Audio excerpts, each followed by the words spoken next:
Hi everyone, this is CA Shubhi Agarwal. Welcome to another uh, video on the topic financial instruments.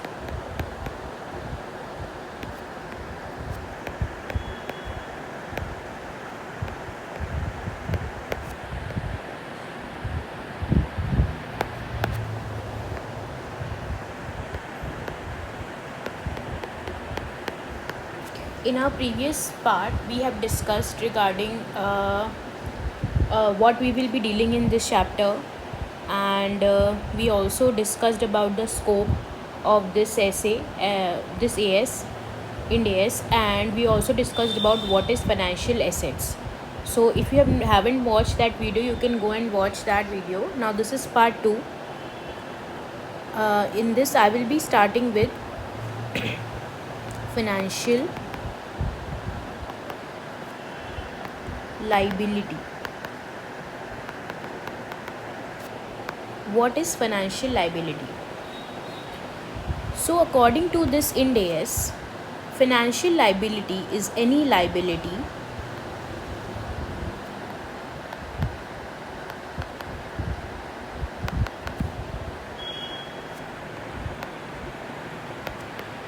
that is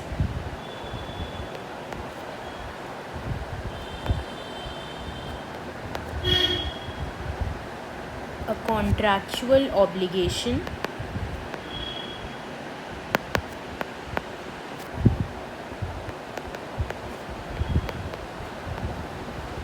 to deliver cash or other financial asset to another entity,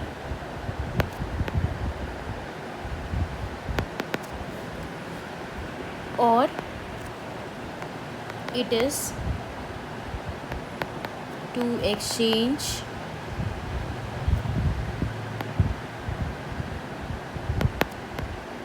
financial assets or financial liabilities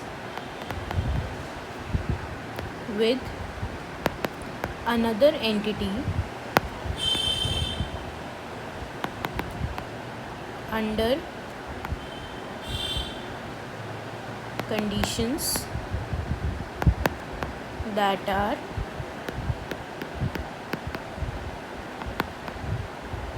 potentially unfavorable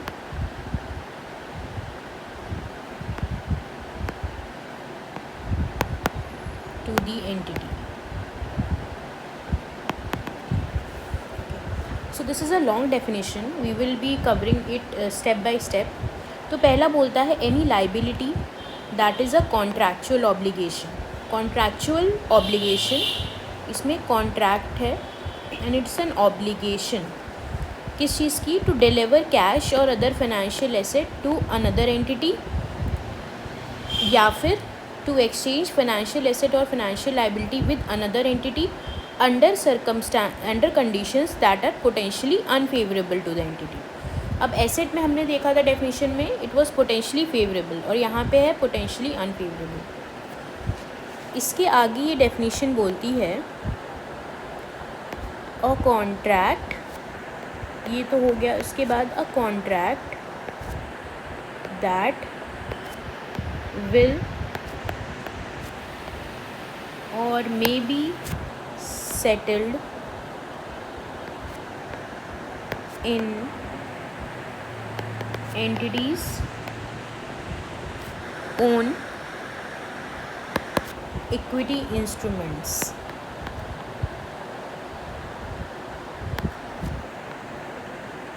And is number 1 a non-derivative for which the entity is or may be obliged to deliver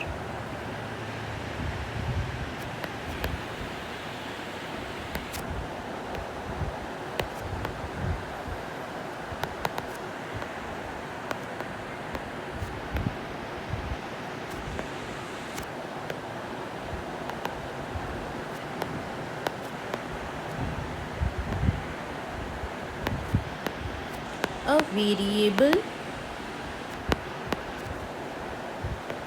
number of entities own equity instrument. So a non-derivative for which the entity is or may be obliged to deliver a variable number of entities own equity instruments, or a derivative that will or may be settled other than by exchange of a fixed amount of cash or another financial assets for a fixed number of entities own equity instrument. Second part बोलता है derivative that will और may be settled other than by the exchange of fixed amount of cash और अंदर financial asset for a fixed number of entities own equity instrument. Now this is the definition. Now further when I will be discussing the examples, things will be more clearer. इसमें और भी चीज़ें हैं definition में which I am not covering right now. अभी हम examples के through चीज़ों को समझेंगे तो बेटर होगा, because otherwise it will become a bit complex. So I will start with example.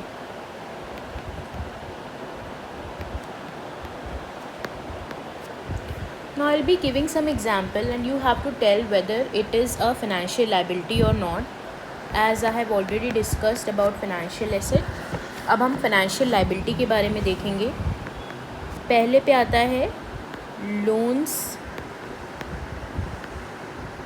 payable और बैंक लोन. क्या ये financial liability है?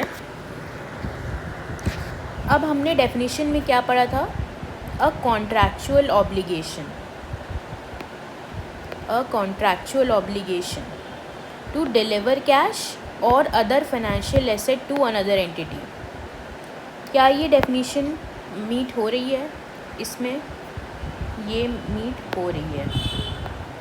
So this is a financial liability.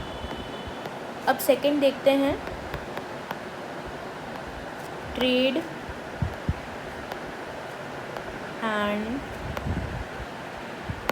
other payables. Trade and other payables. क्या इसमें हमारे पास कोई contractual obligation to पे है? कैश है इसमें. This is also financial liability. Next आ जाते हैं bills payable, acceptance. Now bills payable. What about bills payable and acceptance? It is having a contractual obligation to pay cash, hence this will also be classified as a financial liability. अगला आते हैं deposits received. क्या इसमें कोई contractual obligation है to pay cash? Yes है. This is also financial liability. अगला है mandatory redeemable preference shares. Does this have a contractual obligation to pay cash? Yes. इसमें भी हमें कैश को पे करने की कॉन्ट्रैक्चुअल ऑब्लिगेशन है, इसलिए this is also a financial liability. अगला है financial guarantee given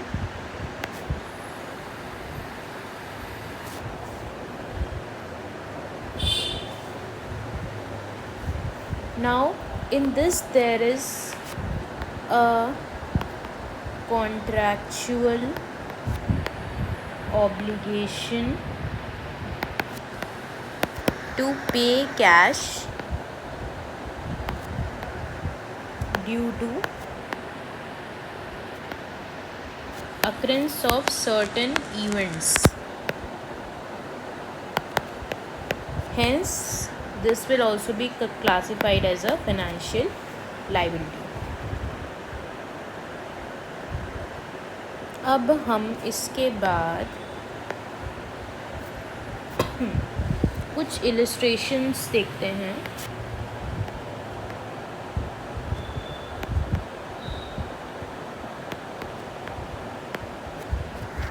This is illustration 3. Okay, so it says A Limited issues a bond at perpetual amount of CU 1000 per bond. ठीक है, तो A Limited ने bond issue किया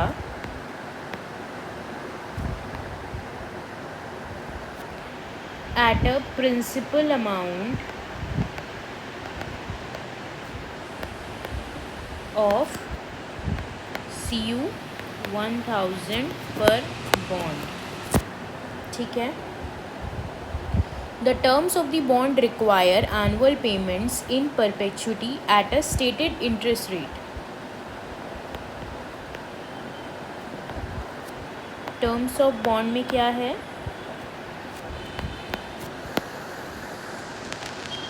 annual payments in perpetuity at a stated interest rate of 8% applied to the principal amount of CU 1000. ठीक है, तो इसमें ये टर्म्स हैं कि annual payments in perpetuity at a stated interest rate of 8% will be applied to the principal amount of 1000. Now if we assume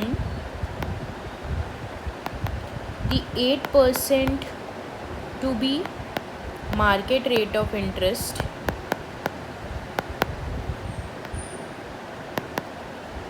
for the instrument when it was issued,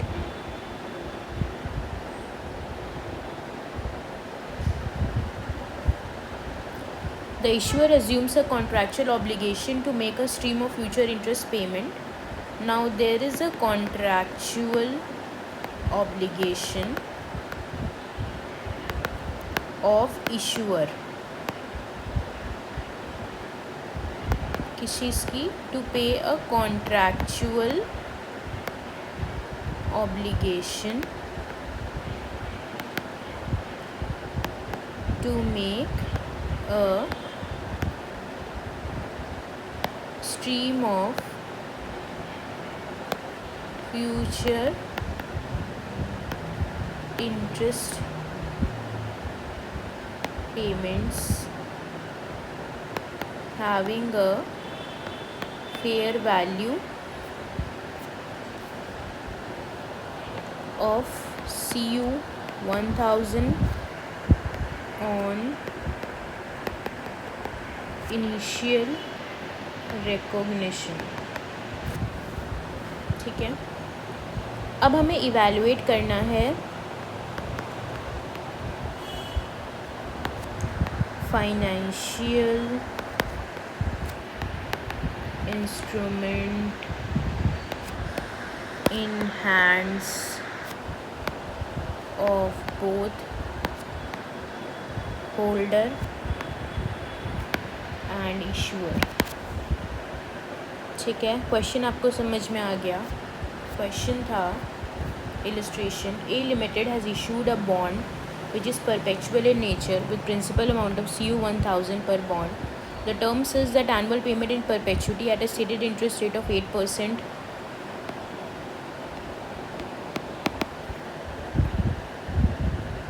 at a stated interest rate of 8% to be applied to the principal amount. Assume 8% is the market rate of interest. Contractual obligation of the issuer is to make a stream of future interest payments having a fair value, that is also the present value of CU 1000 on initial recognition. अब हमें evaluate करना है in the hands of both holder and issuer. अब हम अगर देखें in the hands for holder, अब holder के पास है right to receive cash in future.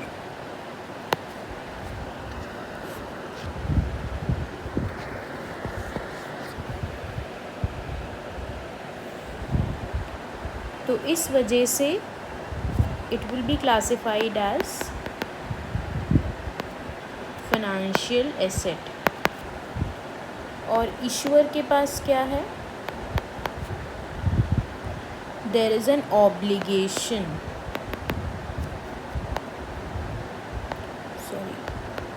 contractual obligation to pay cash in future. However, the instrument is redeemed at the option of A Limited or on liquidation of A Limited. Therefore, the instrument has characteristics of both equity and financial liability. Such an instrument is regarded as compound financial instrument. अब अभी के लिए आप इतना समझ लो कि ये contractual obligation है इशूअर के पास to pay cash in future. ठीक है, तो इस वजह से this will be considered as a financial liability at the face of it. ठीक है, लेकिन फर्दर जब आप आगे पढ़ोगे तब इसमें आप ये समझोगे जो इंस्ट्रूमेंट है that can be redeemed at the option of A, that is the issuer, या फिर और ऑन लिक्विडेशन ऑफ ए. ठीक है, रिडेम्पशन या तो ऑप्शन ऑफ ए पे हो सकता है या फिर लिक्विडेशन ऑफ ए, मतलब ए चाहे तो हो सकता है या फिर लिक्विडेशन पे होगा. तो इस इंस्ट्रूमेंट में दोनों कैरेक्टरिस्टिक्स हैं, इक्विटी के भी और फाइनेंशियल लाइबिलिटी के भी. Hence, such an instrument is regarded as a compound financial instrument. इसमें दोनों कैरेक्टरिस्टिक्स हैं, लाइबिलिटी के भी और इक्विटी के भी. आगे आप देखोगे तो और क्लियर होंगी चीज़ें. अभी आप इतना समझ लो, इसमें contractual right to receive cash था, this is prima facie financial asset, और ये प्राइमा फेसी फाइनेंशियल लाइबिलिटी है, लेकिन इसमें इक्विटी कंपोनेंट भी प्रेजेंट है. ठीक है, आप इसमें डेफिनेशंस की जगह अगर आप इलस्ट्रेशंस पे फोकस करोगे और फिर डेफिनेशंस को करोगे, then it will be more easier for you to understand rather than just reading the definitions. अब हम एक और इलस्ट्रेशन देखते हैं.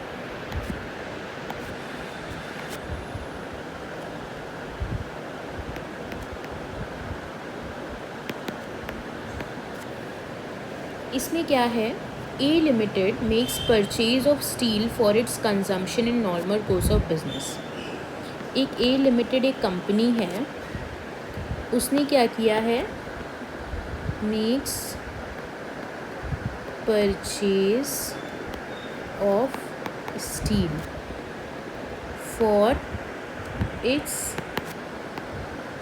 Consumption in normal course of business. ठीक है, अब इसमें परचेज टर्म्स क्या हैं? इसमें परचेज टर्म्स हैं कि जो पेमेंट है गुड्स का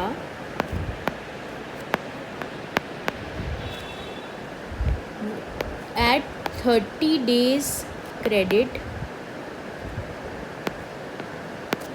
Payment will be done at 30 days credit, and interest payable at the rate of 12% per annum for any delays beyond credit period. तो नॉर्मल 30 डेज़ का क्रेडिट पीरियड है इसमें, और interest will be payable at the rate of 12% per annum for delays which are beyond credit period. Now we have to analyze whether the transaction leads to any financial instrument,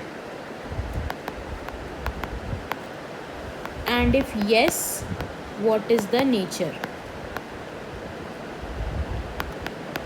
This is the question. अब आप बताओ, financial liability है, asset है, क्या है?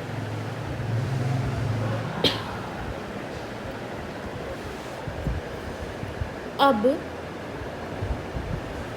इसमें क्या हो रहा है, ए लिमिटेड परचेज़ कर रहा है steel for consumption in the normal course of business, और उसको पेमेंट करना है विद इन 30 डेज़, और अगर वो नहीं करता है तो उसको इंटरेस्ट देना पड़ेगा एट द रेट ऑफ 12%. अब हमें पता है कि फाइनेंशियल लायबिलिटी क्या होती है. Financial liability is any liability where there is a contractual obligation to deliver cash or other financial asset to another entity. Now in this case, A Limited has entered into a contractual arrangement for purchase of goods at a fixed consideration which is payable to the creditor. A contractual arrangement that provides for payment in fixed amount of cash to another entity meets the definition of financial liability. Hence this will be a financial liability. तो इसमें contractual obligation है to deliver cash to other entity, that is fixed amount of cash. Hence this will be a financial liability. अब question में इतना complication था, ये था, वो था, ये डिले था, बट इसमें बेसिक लॉजिक वही था जो हमारा चलता आ रहा है, contractual obligation to deliver cash. तो ये जो चैप्टर है ना, इसमें क्वेश्चंस बहुत लगेंगे, बहुत ट्रिकी हैं, बट उनका जो बेसिक्स आपको पता होंगे तो उसका बेसिक एक ही आंसर होता है पूरे में. ठीक है, तो अगला इलस्ट्रेशन देखते हैं. A limited, this is illustration number 5. A limited makes a borrowing for INR 10 lakhs from RBC bank. ठीक है, ए लिमिटेड बोरो करता है INR 10 lakhs from RBC bank with bullet repayment of INR 10 lakhs and annual interest rate of 12% per annum. ठीक है, now the company, जो ABC limited है, A limited company है, वो डिफ़ॉल्ट कर जाती है at end of 5th year, and consequently क्या होता है, a rescheduling take place.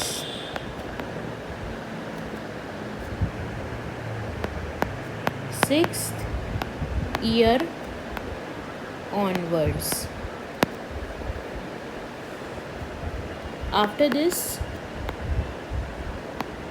the company is required to pay INR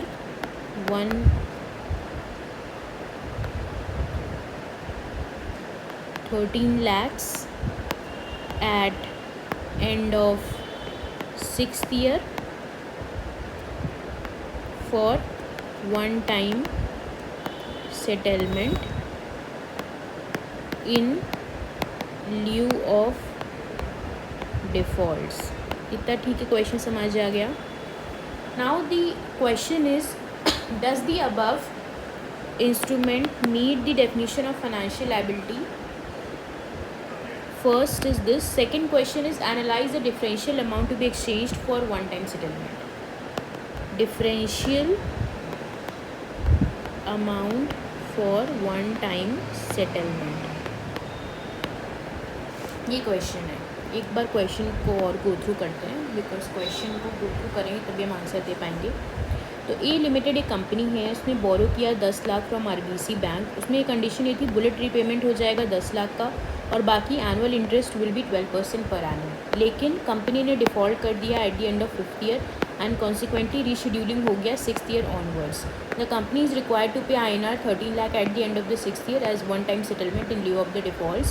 we have to tell whether the instrument meet the definition of financial liability and also analyze the differential amount to be exchanged in one time settlement. ठीक है, समझ आ गया question. अब देखते हैं इसका answer. Now पहला है कि ये फाइनेंशियल लाइबिलिटी है या नहीं. ठीक है, अब A limited has entered into an arrangement wherein against the borrowing, A Limited has contractual obligation to make stream of payments including the interest, principal. तो इसमें contractual obligation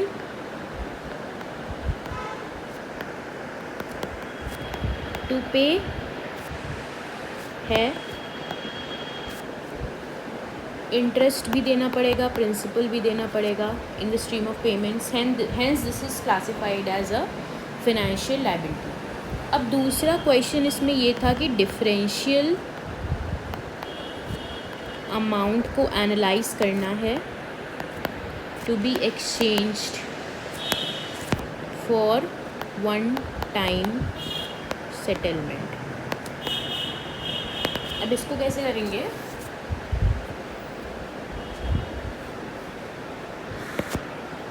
अब इसमें लोन प्रिंसिपल अमाउंट कितना था हमारा? 10 लाख. ठीक है, amount payable eight end of 6th year कितना था? 6th ईयर के अंत में हमें कितना रुपए देना है. ठीक है, अब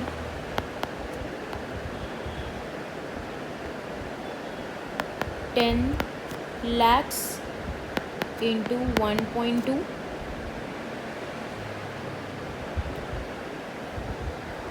into 1.2. Now this 1.2 is interest rate per annum. ठीक है, तो amount payable at the end of 6th year will be interest for 5th and 6th year in default plus principal amount. ठीक है, तो इसमें ये इंटरेस्ट अमाउंट हो गया हमारा और प्रिंसिपल अमाउंट कितना हो गया?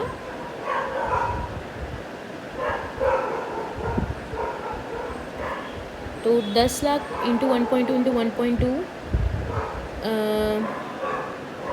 1.12 इट इज़. सो सॉरी 1.12 उसको कंपाउंड कर रहे हैं हम, तो ये हो जाएगा हमारा 1254,400. अब वन टाइम सेटलमेंट में कितना हमने लिया? हमने लिया INR 13 lakh. So additional amount this is कितना? 13 lakh minus 1254,400 45,600. So this is the additional amount जो कि उसने पे किया. Now the above whatever I have discussed represent a contractual payment to contractual obligation to pay cash against settlement of a financial liability under the conditions that are unfavorable to the entity. अब इसमें unfavorable है क्योंकि उसको additional amount देना पड़ रहा है owing to the additional amount payable, तो hence the reschedule arrangements also meets the definition of financial liability. हमने financial liability की जब definition discuss करी थी तब उसमें एक पॉइंट आ रहा था हमारा condition to exchange financial asset और financial liability with other entity under conditions that are potentially unfavourable to the entity. तो ये हमारा डेफिनेशन मीट हो गई है. This is also be considered as a financial liability. अब आगे चलते हैं. हमारा फाइनेंशियल एसेट हो गया, फाइनेंशियल लाइबिलिटी हो गया. अब हम अगले टॉपिक पे आते हैं, that is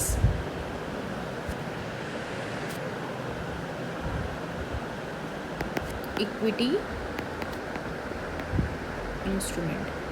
Now this equity instrument I will be covering in the next part of the video so that this video does not become too long. I hope you have enjoyed today's lecture and please revise the previous thing also, and please do not go very much deep into the definitions, because as and when you will solve more examples the things will become clearer and you will be understanding the meaning of the definition more properly. So just now just focus on the examples and illustrations I am discussing. Thank you so much for watching. Thank you. I'll meet you in the next video. Thank you.